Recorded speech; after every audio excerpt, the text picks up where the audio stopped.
Yesterday, we told you how this week's election cost taxpayers $10 per vote.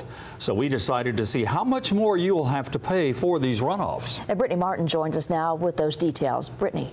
Calvin, Kim, with 2 districts holding a runoff, it's expected to cost taxpayers $40,000. That could bring the total cost of this year's election to almost $200 grand. One council member says this huge price tag could be avoided.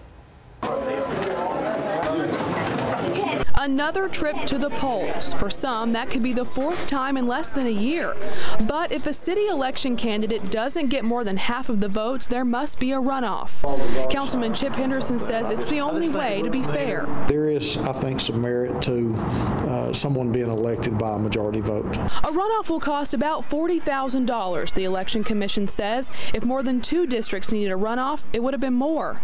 That number, added to yesterday's $150,000 price tag, totals nearly $200 grand. Henderson says moving the March election to August could save the city a lot of money. We would be able to share the cost of these elections with county and state officials. The Election Commission says right now Chattanooga pays the full cost for ballots, legal notices, and labor. If it were in August with the state elections, that cost would be split with other districts. But Darren Ledford, the council's newest member, thinks it benefits the community to separate them. That doesn't necessarily give the candidates on a local level any spotlight.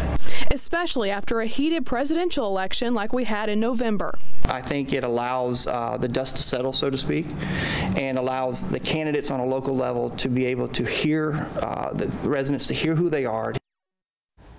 Councilman Henderson proposed moving the election to the fall when he first took office 4 years ago. He says he's thinking about bringing it up again. To change it, all it takes is a council vote. Kim.